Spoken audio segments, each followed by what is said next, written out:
Hey, good morning. Welcome into the News 12 FastCast. It is 11:50 on our Thursday, May 16th. Summer is right around the corner. Golden Harvest says they are seeing more people in need than they did during the peak of the pandemic. And today, organizations are coming together to make sure people have the resources they need. Our Nick Veland is over at May Park for today's event. Today from 10 to 2 p.m. here at May Park, they're having a community resource fair. They're expecting 150 to 200 people to show up just to get the basic resources that they are in need of. Project Refresh, Compass for Hope, and Golden Harvest are here and plenty more. So if you're looking for those basic resources, come out to May Park. And we're going to have more about this event and another event coming up all new tonight at 6 o'clock. All right, thanks for that, Nick.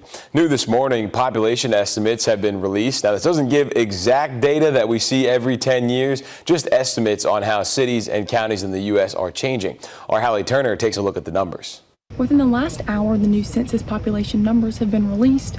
Right now, Augusta comes in at number 3 behind Columbus and Atlanta for resident population. Coming up later today, I'll be looking deeper into these numbers and how they compare to last year's data. Okay, thanks for that, Hallie. And county numbers also in there, too. So there's a whole good spread of things to look at. More than $3.5 million coming to our local airports. Senators John Ossoff and Raphael Warnock making that announcement. Here you can see some of the breakdown. Augusta Regional is getting the bulk of that money at nearly $2.7 million. Daniel Field getting nearly $300,000. Others in Sandersville, Swainsboro, Sylvania, Washington all getting $144,000 each. This announcement comes as Senator Ossoff is set to visit the Augusta Regional Airport tomorrow. He'll be at a ribbon cutting at 11 o'clock to celebrate the recent passenger terminal upgrades. Before that, Senator Ossoff will join Wellstar MCG Health to mark the delivery of 2 new MRI suites. We'll be at both and bringing the latest here on air and online. Tonight, voters in Aiken County have another chance to weigh in on a 1% sales tax for the Aiken County Public School District. That's the same tax that paid for construction projects at Aiken High School, North Augusta High School, Lavelle McCampbell Middle School, and Ridge Spring Monetta's K-12 campus. In November, voters have the opportunity to continue the tax or end it. The meeting will be at 6 o'clock at Silver Bluff High School. And if you miss it, there are going to be 2 more meetings next week. A graduation to workforce job and resource fair happening now in Aiken. Organizers say this is to help high school seniors and college grads find what they need. Plus, there's going to be food trucks and other hands-on activities for skilled trades. That's happening at Millbrook Baptist Church. It goes until 2 o'clock.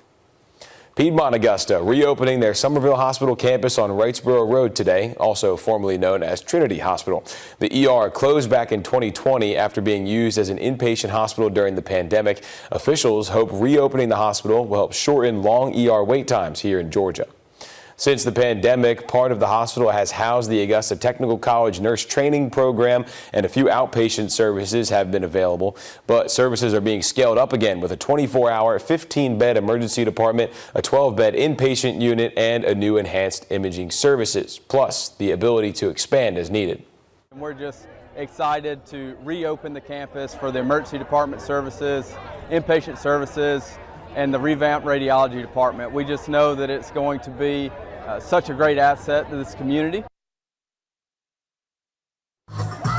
Happening tonight, the city of Harlem sending off the baseball team as they go to Rome for the state championship. The Bulldogs looking to repeat as state champs, and they've looked even better than they did last season. In fact, they've been one of the best teams in the entire country. 38-1 on the year, ranked number 13 in the nation, 7th in the state of Georgia. They'll take on Cavalry Day in a 3-game series this weekend for the state title.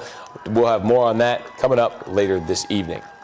Speaking of state championships, the Augusta Christian Lions looking for their own repeat. The Lions lost a heartbreaker in extra innings last night to Cardinal Newman, tying this series up at 1 game apiece. Each team held on their home field, so they'll play a winner-take-all Game 3 in Lexington tonight.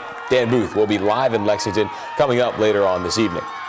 And let's take a look at some other baseball and softball scores from around our area. Both Strom-Thurmond baseball and softball survived elimination games last night. The boys move on to play Mid-Carolina in the Upper State Championship. The girls play Gray Collegiate in their Upper State Championship. Both schools looking for a little revenge. They lost these respective matchups earlier in the tournament.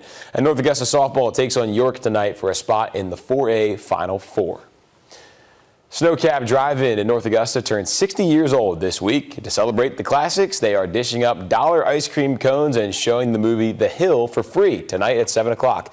The first 60 customers will also get a free t-shirt. The fried green tomato specials and Kit Kat shake will also be available.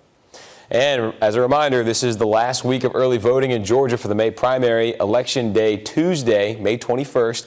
In Richmond County, you can vote at the Municipal Building on Telfair Street. Voting is not available on Monday. And in Columbia County, you can vote from 8 to 5 at the Uchee Creek Library.